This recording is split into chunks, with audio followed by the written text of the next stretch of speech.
So it's really, what are their goals? I mean, inherently, you can bring someone's goals down to three things. Are you trying to get stronger and fitter and faster for an event? Are you trying to improve aesthetics and body composition? Or are you just training for health parameters? And usually people fall into that. So when you look and see what their overarching and driving goal is, that's when you can have the conversation.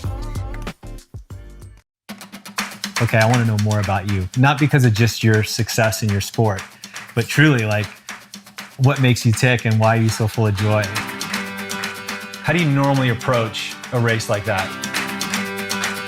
I wouldn't change it for anything because of that accomplishment and that feeling.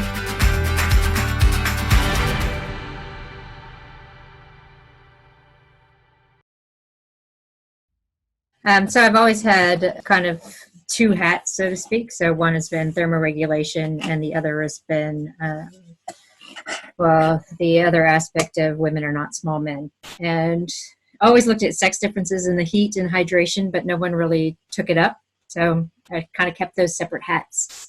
But yeah, no, it's been an interesting ride since then, so to speak. Yeah, it's been amazing to watch your career, and know you then, which I always saw as just straight as far as performance science, like looking, how do you perform at your best, males and females. I didn't see a detail into just women, but I saw you as an amazing knowledge, and I want to thank you for that time and that help that you gave me early on in my career, which helped me perform. Then also, I just wanted to acknowledge you and just say what a great job you've been doing over the years, just watching you find your niche, but not only find your niche, but I feel like you're kind of the spearhead, the lead in a way of just saying, you know what, this is a time for change and a time for knowledge to get out there to help women, to help performance in general, but really just to say women have a difference. And your book, Roar, I read a lot of it. I have not read as far as the whole thing, but I got a lot out of it. Really helped me out as a coach. So first, I just want to say thank you for your knowledge and your time that you put into what you do and sharing it so freely. So thank you very much for that. No, you're welcome, because I've been trying to get people to listen for 20 years. So that kind of gives you an idea. Has it been that long? Tell me a little bit about how you started in performance, and if it was just performance that you really had a passion for, and then what was that like, and what was that path, and at what point did it shift and why?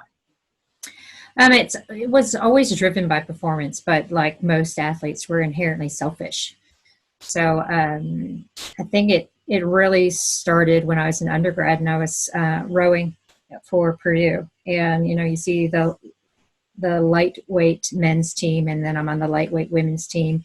So the lightweights all train together, and, you expect the men to be faster, but you don't necessarily see how different things are until you are doing the same training with the guys. And so I started having these questions because at the same time I was in the undergraduate kinesiology program and reading the background and getting lectures on it, and a lot of things didn't make sense. So I started asking those questions, why? And even results in metabolism labs where I would be a participant and my results would be thrown out because they were an anomaly one week, but they weren't an anomaly the next week. And I'm like, what is this about? And the concurrent answer I always got was, well, women aren't studied. We don't know. We just throw the results out, or we combine them with the men's and we just attribute it to, that time of the month, but it's too hard to really quantify it. So, we don't really study women. We don't know enough about women, and none of them seem like appropriate answers, especially if you're trying to perform at that top level where you're like, wait a second, if these results are anomaly and they're a consistent anomaly, why are they an anomaly? And so it's like you're looking at metabolism, you're looking at fueling, and one week it's an anomaly compared to the men, but then the next week your results are different, but they're very similar to the men, so then they're not an anomaly. You're like, well, why is it consistently like this?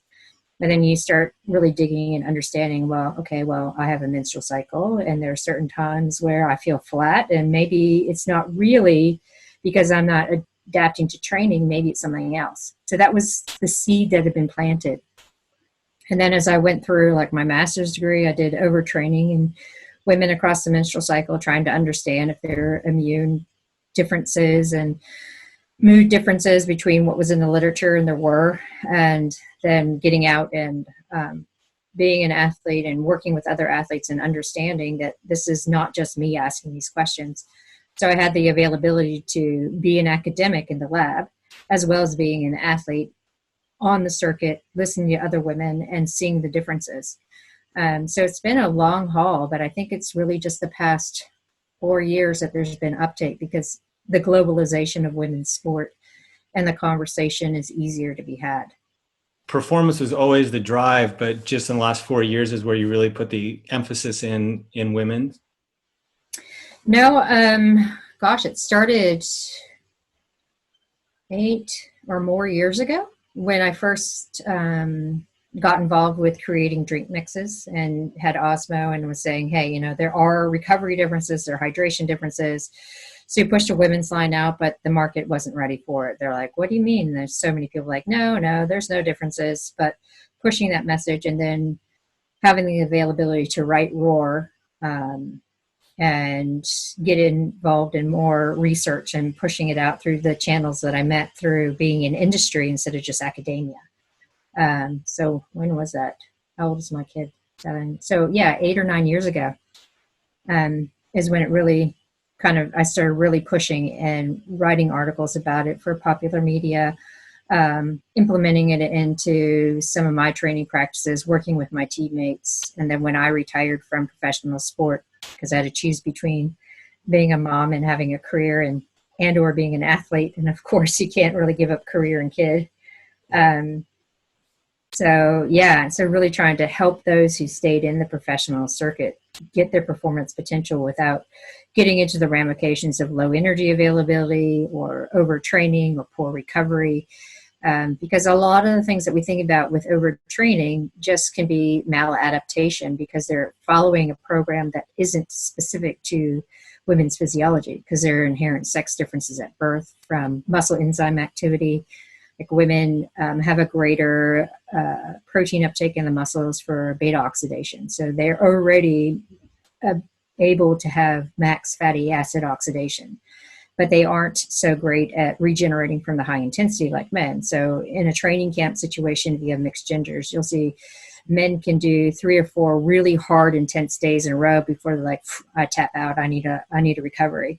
Women will do 2, they'll try to hang on for the 3rd day, and then boom, they're off the back. Like, what's going on? And it's because of these sex differences with metabolism, with muscle enzyme activity.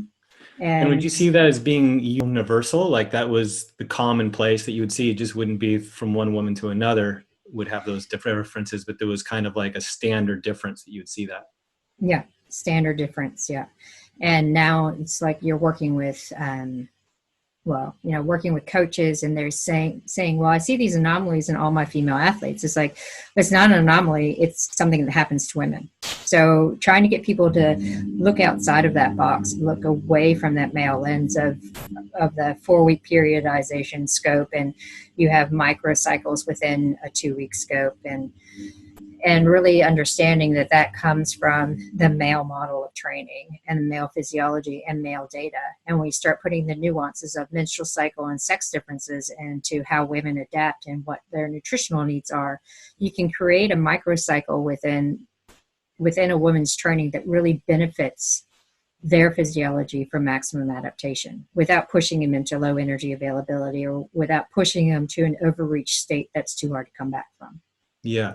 I mean, I found as you know, since I stopped racing, I've been doing some coaching, and I don't coach a lot of people because I always believed very strongly that there wasn't a blanket training protocol for anybody, for male or female. Like you can't just go, okay, here's how you do it, and everyone does it the same. And for me, I had to take the reins on my own as far as career, but I learned a lot of that. I had assistants, always had a coach that always watched what I was doing, would review what I was doing, and I would dialogue with, so I could get a knowledge of like what I was doing and how I was performing and how I'd adapt. And it was always a point of communication was the most critical piece. If I didn't communicate to my coach, they wouldn't know, right? Yeah. And so I've enjoyed coaching, but I don't coach that many people because it takes so much time. I like it, but it's a vested amount of time.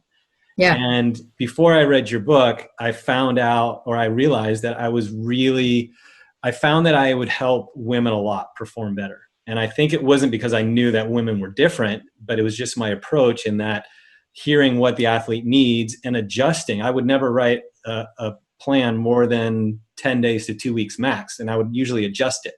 And I would always get feedback. I always get knowledge, like what's happening now. And sometimes it'd be 2 days of hard working out and then needing recovery and then build back into it. So, I think that there's for sure a difference in male and female, but a difference just in everybody in general. And you have to give that attention. Yeah. And so when you see these blanket, like download a 10-week to marathon training program, I just like shudder when I look at it. It's like, who wrote this and who was it for? And do you know the people that are downloading it? What's their life stress? What's their training history? What's their injury rate? Like any of that stuff is just not in these cookie cutter programs. But it is a rarity for coaches to only take on at the max 10 athletes, right? Because it is so time invested when you're looking at really dialing in and maximizing performance for everybody. Yeah, and that's where I only take on 4 to 5 athletes. See, there you go. Just because I can't do that much, because it consumes the mind. You start thinking about it throughout the day, because you have to kind of understand all those nuances and all the little differences that person, you have to get to know that person in their life. Because like you said, it's about their stresses. It's about their work, the relationships, the finances, whatever it may be, can cause and affect your performance, especially if you're looking at elite performance. Yeah, and that's where I think there's a misstep, really. You have all the age group and then you have the elite. And you'll see a lot of coaches that will try to coach both. And in the elite, they might get more attention, but it's still not optimal. And in the age group, there's not as much attention because there's so much cookie cutter.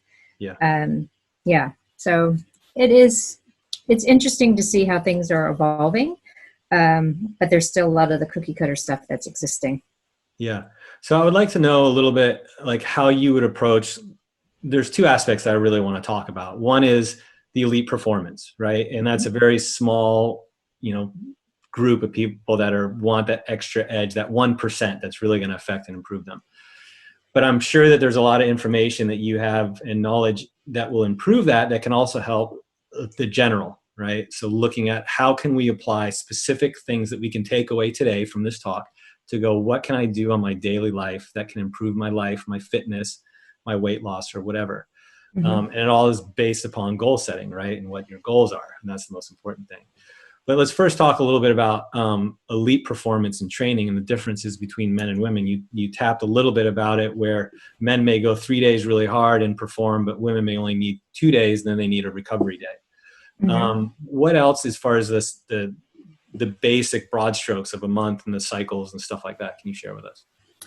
Yeah, so when we look at women, premenopausal women, you have a menstrual cycle. And typically on a textbook, it's 28 days. But we know from a lot of data that's coming out that with elite female athletes, it'll become shorter or longer depending on what kind of stress they're doing. So I'll look at like menstrual cycle data of a whole bunch of athletes, and I can pick out when they were traveling and when they weren't, when they were home training and not, depending on how their menstrual cycle has changed. So understanding that that's somewhat normal and being able to adapt training to that, knowing that the low hormone phase is the one that shortens and lengthens in a healthy athlete, and then the high hormone phase stays the same. The issue with having really short menstrual cycles, though, is when we get into what we call luteal phase deficiency in women, where they don't ovulate. So they might have a small period bleed, but it's not a true bleed. And this is where we see a lot of elite female athletes saying, yeah, I have a period, I'm normal, or they're just on the cusp of having irregularity, and then they lose their cycles. And we now say, if you are a female athlete who doesn't get a period, then you're not a healthy athlete. And this is not with oral contraceptive pill or IUD or anything like that. That's a whole different ballgame. Mm-hmm. But when we're looking at like the month and a normal cycle, in the low hormone phase, this is where women can hit it hard. So they can hit the high intensity, they have better recovery, they have more water in their blood, so they have more blood flow or blood volume, they have more fluid availability for respiration and for sweating. They're not as catabolic. So again, they recover faster. They can access carbohydrate easily, so they can hit those high intensities. And their immune system is one that fights off a lot of virus and bacterial infections. So the issue of people going too hard and getting immunosuppressant aspects, especially in this COVID environment, doesn't hold so much in that low hormone phase. But then once you get around ovulation and then into the high hormone phase, this is where women are completely different from men. So when you have estrogen coming up and then you have progesterone and estrogen coming up, these perturb every system in the body. And this is where the misstep often happens when you're looking at a male 3 week on, 1 week off type periodization program, where the high hormone phase might fall in a microcycle where you need to build a high-end VO2 or that anaerobic capacity, but the body doesn't have the capability of doing it because it can't access carbohydrate very well because estrogen inhibits that. They don't recover very well because progesterone is very catabolic. Internal temperature is elevated because progesterone also increases core temperature. And then when you have estrogen cross the blood-brain barrier, you have an interference with some of the neurotransmitters that allow you to push past fatigue. So being aware of that, you can put interventions into place to kind of mitigate it. But if you're not aware of it and you keep pushing on these training programs, this is where women start to get that dead-end fatigue and they just can't come back from it. Whereas if you take men and you're just doing a normal 3 week on, 1 week off, it doesn't matter where you hit the intensities.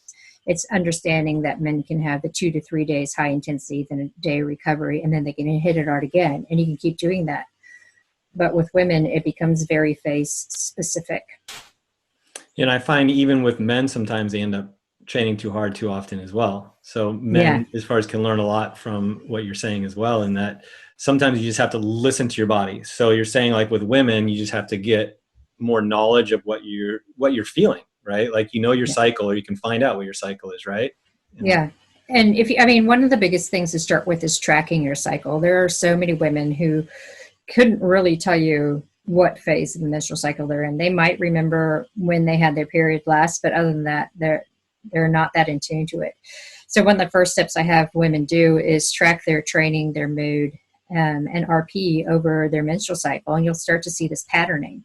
And when you understand the patterning, like some women will feel really fantastic right around ovulation, and some women have a delay of 36 or so hours of feeling really flat, and then they can hit it hard. So when you understand that patterning and that objective aspect around the menstrual cycle, then you can really dial in the training to maximize when their body feels super strong. You can recover really well versus those where you need to work more on technique and deloading. And do you find that is predictable once you know where your times are and where you lie within each week or training? Will it like be exactly the same month after month, or that same cycle if it's 21 days, every 21 days, will you be able to adjust your training to do that? Or do you need to monitor it as well daily or weekly to see if there's any changes? And is there anything that you can do to help with that? Well, you always keep tracking your menstrual cycle because one of the first things that goes when you're in a low energy state is your regular menstrual cycle. So I'll backtrack because low energy availability happens in both men and women, and used to be called the female athlete triad. But we know that that's just one small little area of it. When we look at low energy state, you don't have enough food coming in to support general health and training adaptations. So this is where a lot of the, like in triathlon, where there's a lot of the power to weight ratio and body composition issues, men fall into this too. We know that with men, you end up with poor bone health, reduced testosterone, dead-end fatigue, and increased body fat.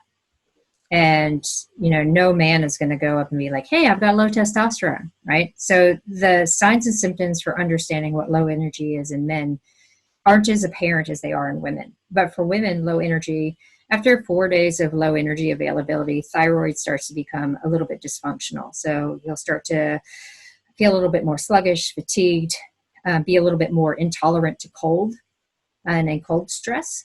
And then after a few weeks of that, your whole endocrine system is out of whack Because if you're not eating enough, you'll perturb this neuropeptide called kisspeptin. And kisspeptin is in both men and women, but there's more sensitivity around kisspeptin and kisspeptin neurons in women. And when there's not enough food coming in, kisspeptin is downregulated, which stops the stimulation of gonadotropin releasing hormone, which is responsible for luteinizing hormone, follicular stimulating hormone, which again is responsible for ovulation and your menstrual cycle. So after a couple of weeks, you start to get this perturbance. And so the first identification factor of something being wrong is this irregularity of your menstrual cycle. So if you're tracking and you start to see these irregularities, then you can have an ability to stop, reassess before you get too far down the rabbit hole. Yeah. And then this is why I also say I don't really like women being on an oral contraceptive pill if they're trying to train hard, especially at that elite level. Why do we know that an OC leaves a lot of performance potential on the table because of the effect of those exogenous hormones? Like they exert 500 times the bioavailability of estrogen as in your natural hormone. So you're going to have this huge, massive effect. So you have a decrease in VO2 peak, you can't hit intensities, you don't respond very well to high intensity interval training. So all that top end stuff that female athletes are trying to find, if you're on an OC, you're pretty much just leaving it on the table. But the other thing about an OC is that sugar pill weakened withdrawal bleed is not an indication of endocrine health. So you don't have the opportunity to be able to stop and say, hey, wait a second, things are becoming irregular. And let me look back to my training and see where I last felt really fantastic and where it started to go a little bit awry. So when you can track menstrual cycle with mood and training, you can keep really good tabs on what's going on without having to get blood tests, without really questioning, like a lot of women in their heads have the chatter of, I didn't do so well today. Did I get enough sleep? Am I overly stressed? What happened? Because when you look and see that things are changing, you have the ability to talk with your coach and say, hey, wait, maybe it's not just the training. Maybe I'm not fueling appropriately. So you start to have that dialogue. Again, you can pull women back before the performance really goes over the edge. Yeah. And would you advise using like sleep devices like the Oura Ring or the bands or things like that will help you monitor your HRV, your resting heart rate, your sleep patterns? Do you use those things to help in that management on a daily basis to kind of preempt looking back and kind of looking at today I woke up and I already know because of my results, my mood may not be good or I'm already at a low energy. Do you find that that's the same or is that totally different category? It's different. And HRV changes across the menstrual cycle. Like I have a Whoop on at the moment because I'm testing it so I can get some feedback. Yeah. But like this morning, it said I was like ready to perform, where I had an absolute shit sleep last night and I was really highly stressed, but all the metrics, like you can see the little red lines, like I woke up every half an hour or so for just a few seconds. So it wasn't a continuous sleep. And I had late night meetings last night, early morning meetings this morning. But yet the overall amount of sleep I got was enough for them to be like, yeah, you're ready to perform. It's like, no, I'm not. So when you're looking at just that data and they're looking at heart rate variability, and I know where I am in my cycle where heart rate variability is going to be good. So I look at it and be like, wait, this algorithm isn't quite right. So again, it's a good way to keep track, but not just a one-off. Like if it's a whole week of stuff and you're seeing how that is over a menstrual cycle and knowing how things change, it's a good tool, like any tool. So you've had years and years of practice of listening to your body, right? And knowing like what it feels like and knowing those stresses and being aware of it. But for most women and most men, this, as far as discussion we're having, is brand new. And so the fact of trying to listen to your body in the morning or the day, or taking the time to log, when is my cycle? When is, when am I feeling my moods? Most people will go through the day and have a horrible mood all day and feel irritable and feel stressed, but we'll go to bed not even thinking about it and wake up the next day and go, why do I feel this way?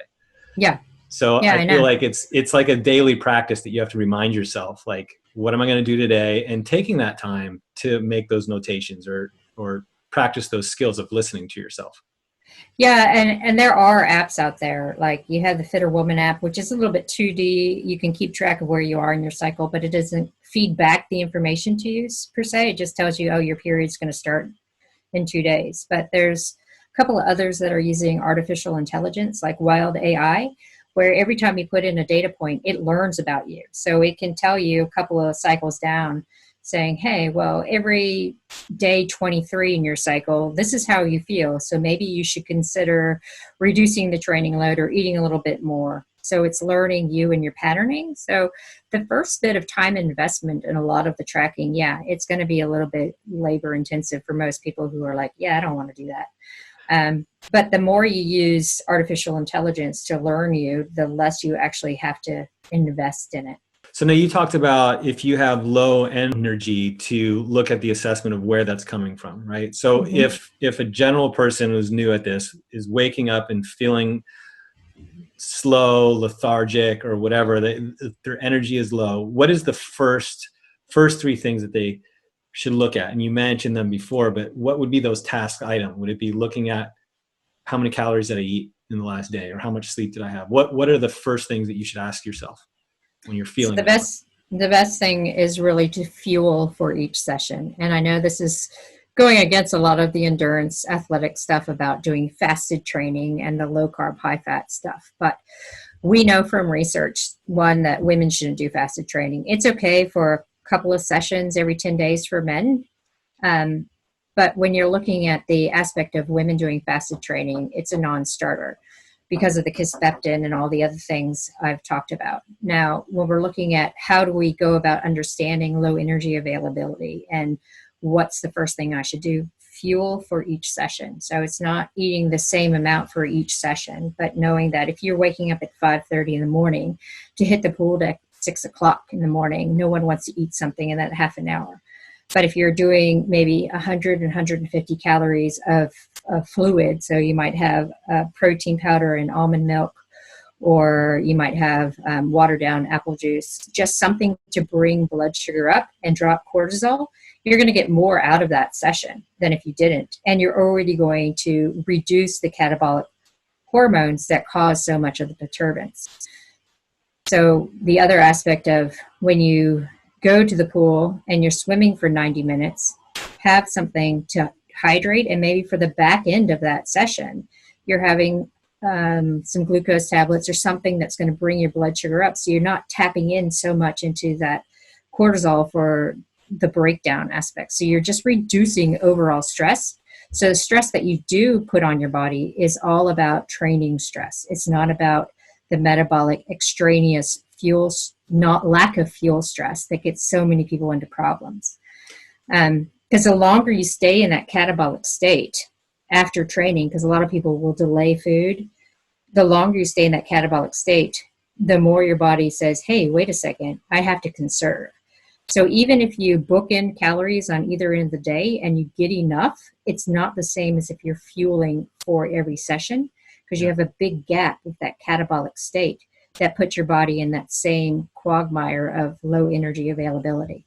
So now going to the general person or female that just wants to get fit or just to train, a lot of times they'll look at that, and men too will look at fueling as kind of like not very important, right? They're like, okay, I have an hour to work out and I have an hour to train. I'm going to wake up in the morning. I'm going to do it. You hear about the fasting or whatever, but they don't see it as being critical, right? And elite performance, 100%. Like you have to fuel for every workout. You have to be on top of it. You have to be diligent as soon as you're done training, get your fuel in, all that stuff. And I want to go back a little bit more into that elite fueling, but for the general person, how do you get across the importance of fueling, even if you're not an elite athlete, if you're just training for an hour and a half a day? And you're like, yeah, whatever. So it's really, what are their goals? I mean, inherently, you can bring someone's goals down to three things. Are you trying to get stronger and fitter and faster for an event? Are you trying to improve aesthetics and body composition? Or are you just training for health parameters? And usually people fall into that. So when you look and see what their overarching and driving goal is, that's when you can have the conversation. So for a lot of women who are just training an hour, or they might just be doing CrossFit, or they might be doing a spin class, it's a couple of things. One, they want to look better and lose body fat. And two, it's a stress release. So if you aren't fueling for those, you're increasing stress. You're also increasing the stimulus to put on body fat.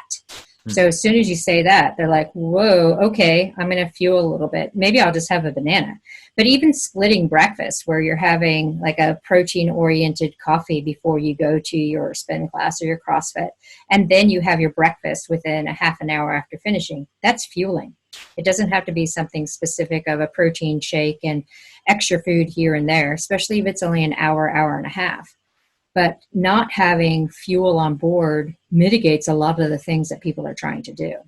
Yeah, I find that the majority of the questions that I get, especially from females, but as well as males too, they're usually in their 30s and sometimes even earlier, like in their teens, like 16 to 18, where their body's adjusting and changing, and they may have this extra weight and they're looking at, okay, how do I lose it? And I'm training, but why am I not losing it? And the first question I always ask is, what types of food are you eating? And then how often are you eating, right? Because I learned it from an experience that I had as a professional athlete, that I finally had someone that told me, I want you to take a dietary plan and write down everything that you eat for the next 3 days. And I did that. And then I brought it back to him and he said, you're short almost 1,000 calories a day. I was like, but I was burning 5,000 or 6,000 calories a day because I was working out an immense amount of time. And he said, okay, for the next 3 days or the next week, I want you to make sure that you count your calories and make sure that you eat all the calories that you're burning to make sure that you're matching those.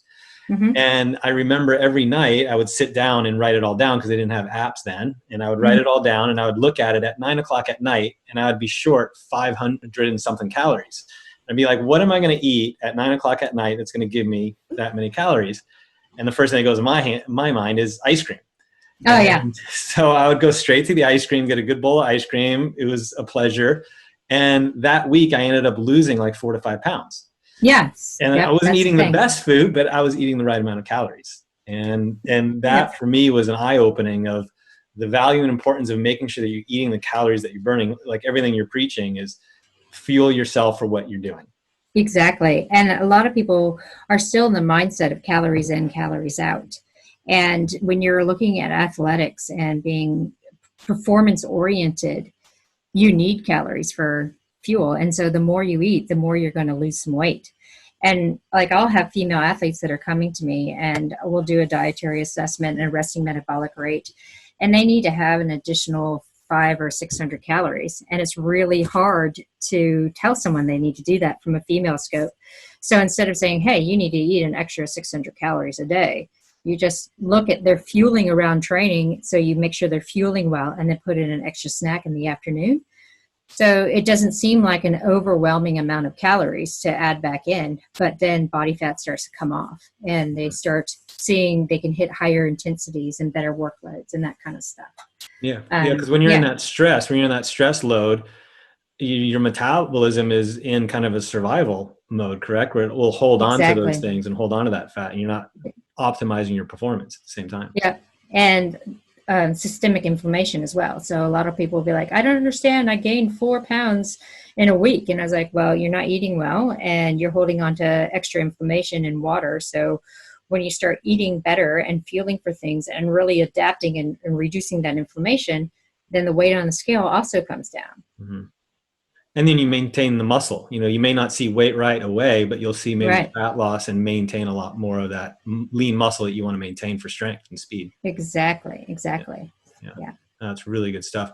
On the elite side, again, if you're fueling correctly prior to, there's also, I've read a lot in your book that you talk about what to do post-workout and how men and women are drastically different. When I heard what you were saying about that, it blew me away. So I want you to share a little bit about how men and women are different post-workout and what is super important for women to do.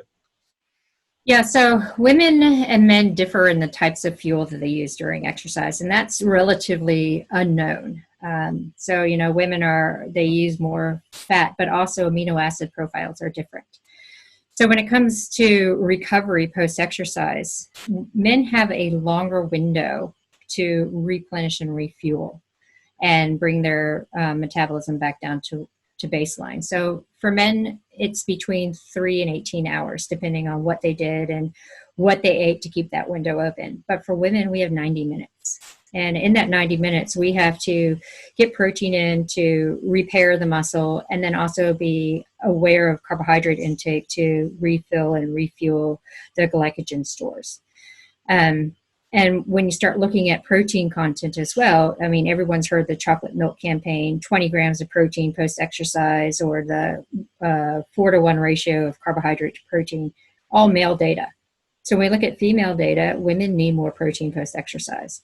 And with age, your protein needs increase. So the misstep really of the conversation about protein post-exercise is that when you get a certain amount of leucine and it goes into the muscle as a man and activates mTOR, you start getting the muscle protein synthesis. But for women, it starts in the brain, where you have to have enough leucine hitting the brain to have a feedback mechanism to go forward to the muscle to stimulate that mTOR. So for women post-exercise, it's at 30 grams of protein. And then that opens up the window for carbohydrate up to about 2 hours. And for men, it's the 20 grams. But when we get to the peri and postmenopausal women, it becomes 40 grams because with the drop-off of estrogen, there's no real stimulus for muscle protein synthesis except for exercise stress and protein dosing.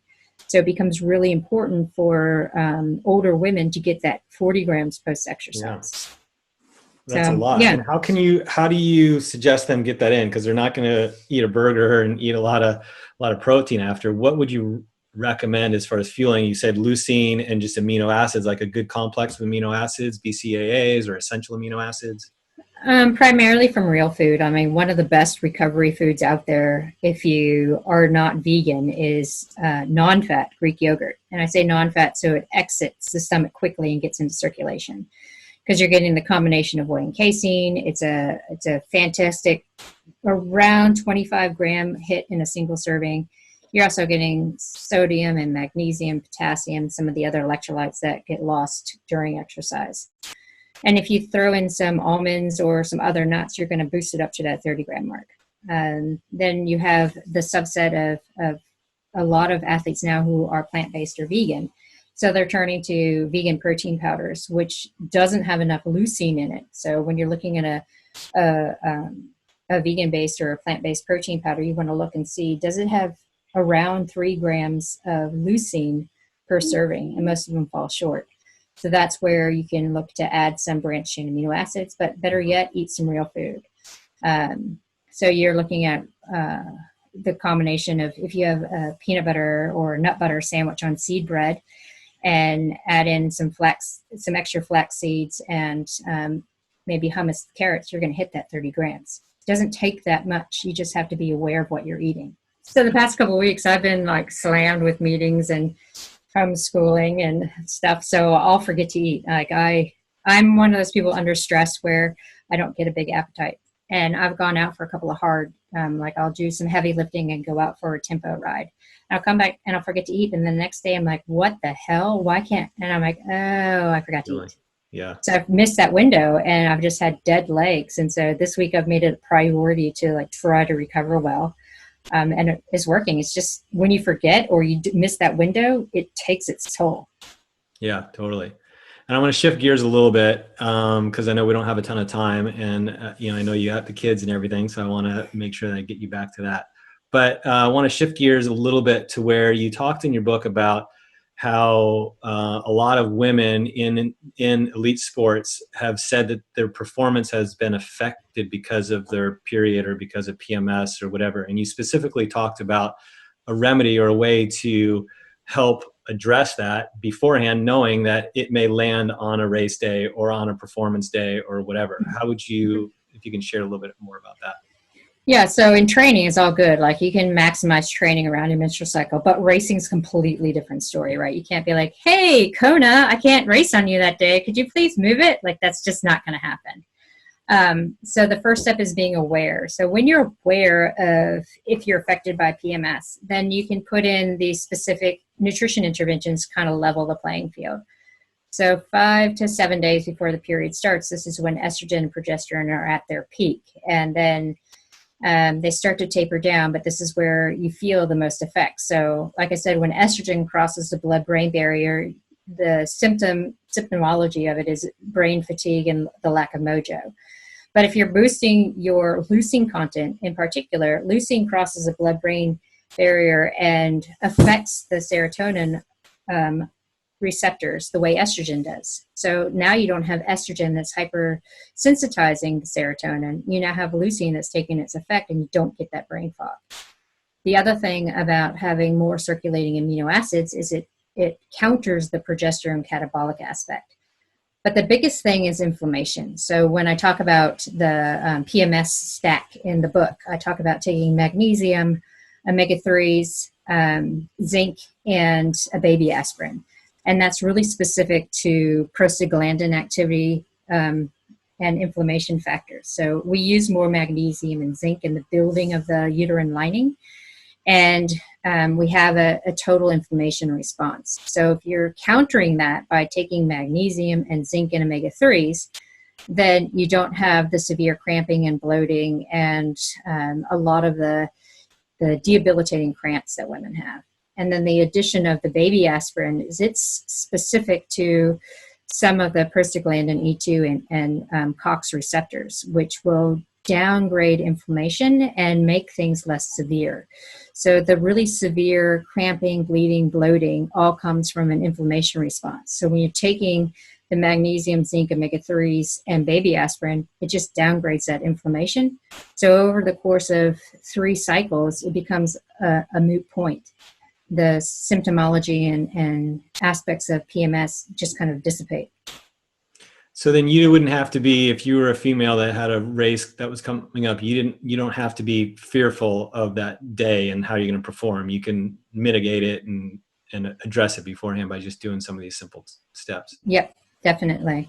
Yeah. And then when you're looking at, like, a lot of women are inadvertently, I get so many emails before major Ironman races that a woman's period is going to come on race day or the day after race day, so they feel like they're going to be racing in the worst possible state.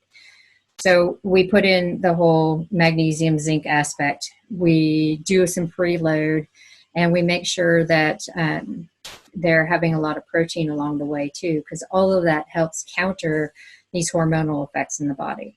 So then they go out and they race as if they were 4 days post-period instead of a few days before. So again, it's being aware and then putting these things into play to counter those hormone responses in the body. Yeah. And can women still perform amazing on their period? Like, can it? Oh, yeah. So it's not like, hey, because it's going to land on this day, I have to be worrisome. Even if I take these steps and do these things, they may be somebody who actually could perform at their very best on a day like that. Yeah. So, I mean, you hear a lot of things of, I can't race, or my period's coming, I'm so worried. That's actually one of the best days to perform, because your hormones have dropped, and now all of a sudden your core temperature is down, you have more water available for sweat, you can access carbohydrate, you recover better, you have more mojo. The main factor that comes into play is cramping and heavy bleeding. So if you're mitigating that with, the steps before and maybe having to take some ibuprofen or something on the day, then the limiting factor becomes the lack of sanitary products on race course, which becomes a whole nother conversation that women in sport are having, right? Yeah, but I think a big portion of that is like, women and men, they have physiology going into a race, but so much of their performance can be just in their mindset too. If they're going into a race being, hey, I'm worried about it's my period, or I'm worried about my performance or whatever, they're probably not going to have a good performance. But if you look at going, I've done everything I can perform on this day no matter what. And like we said, like a lot of times it could be the best day they've ever had in performance. You just never know. Exactly. Yeah. Exactly. Yeah. And it's education and awareness instead of leaving it to the X factor. Like nutrition's left to the X factor, periods are left to the X factor. Don't make it an X factor. Be aware, put in steps into play, and you'll be able to encounter anything and perform your best. Yeah, totally. What would you, if you were to run into your younger self, what would you want to teach that person or teach yourself back then? Oh, gosh. If I knew everything I know now when I was racing, it would be unbelievable. So I'd probably tell myself, hey, take this course that this Dr. Stacy Sims person created, listen and pay attention. But then the other aspect is telling my younger self not to give up, because there was so much pushback in my entire career, and I still get it, of we don't know enough about men, why you're studying women, oh, that's not sound design, just so much pushback. And I didn't give up. So I'd tell myself back then not to give up, just to keep saying it over and over, because there is a difference, and you're going to be able to help people, male and female, when you start really breaking outside of that lens. So, yeah. So what is your ultimate goal now going forward, and kind of the work that you're doing? Like, what do you want to see change, or what do you want to have an impact in? I mean, it's across the board, really. The education and awareness for women that are trying to reach their performance potential, whatever that might be. They might be women who have a 6-week-old kid and they want to get back into feeling like themselves, but there's no guidelines really about how to navigate those postpartum waters, right? So I've done a little bit, but not a lot. And giving women the tool to get rid of that negative chatter in their head, to understand that physiology is there, there's sex differences, and how to work with it so that they're not always in this, oh, I'm not good enough, or I didn't do the training right, or I need to eat less to lose this weight. So just giving them the powers to be able to make sound choices. And what would you define as being successful now? Because when you were doing performance, right? For me, when I was racing, performance success was a result. How do you define your success now, and what do you see? Well, since I have a 7-year-old daughter, I don't want her to go through a lot of the things that so many people in my generation went through. Like, I want there to be more equality in sport, understanding, like at the onset of puberty, there are different training practices that should be put into place so girls don't drop out of sport. So it's a little bit more on the policy side of things, but with the education behind it, so that it can be pushed through for the greater good, not because of a particular political gain.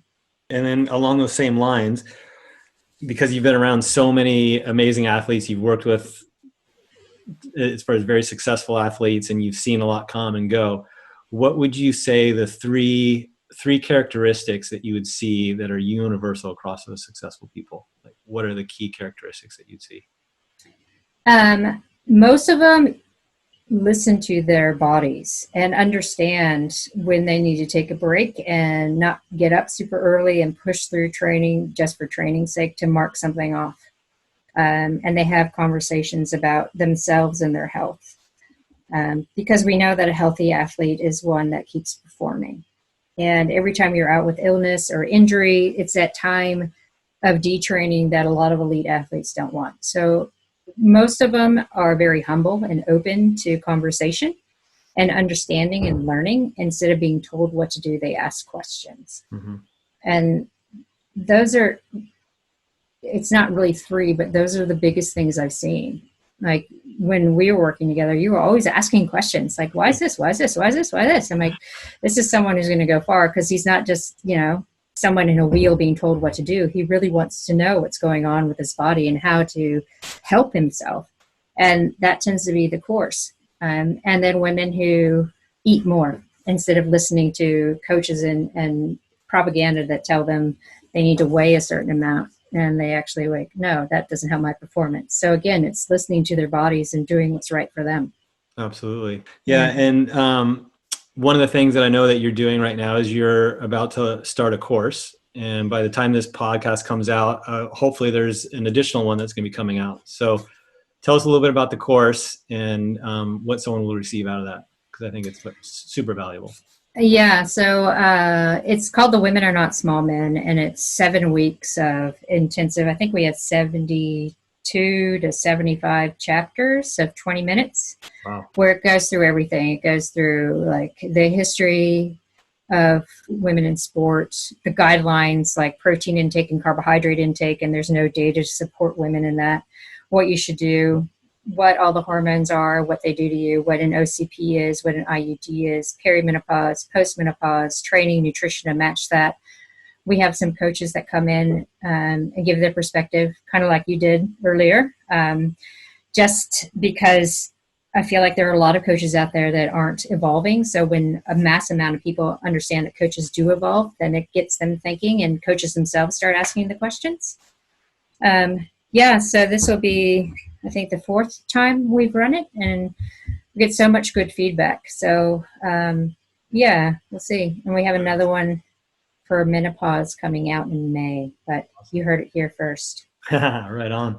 Yeah, I mean, I think that's really good. I mean, one of the things that I had a talk as far as this morning, and one of the things we talked about, which you also just said, was the importance of being humble and listening and asking questions. And back when I worked with you on that day, and when I was racing at the top of my game, there was not a ton of information. You had to really seek it out. You had to ask the information. You had to find something, and when you found it, you would learn everything you could from it, and then you'd find the next, and you would adapt and find what worked for you. Nowadays, we're inundated with information, almost too much information of do this, do that, do this diet, you should do, there's so much. Right? I know. So it's hard to kind of shift through it, but the thing always comes down to, which I really believe, it's listen to those that are experts, and those have been successful before. Those have put in the effort. You have been doing this for 20 years.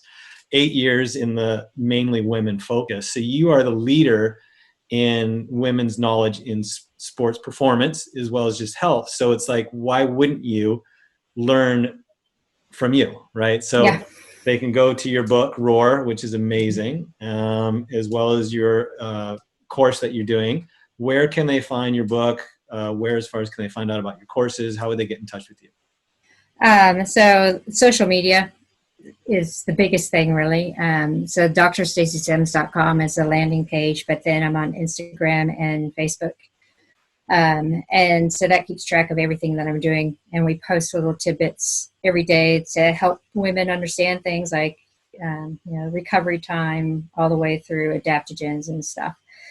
And information about the courses on there. And then if it's from an academic scope following research that's more Twitter oriented, or on my university page, which is University of Waikato staff page, because I update all my projects and my PhD students and things on that.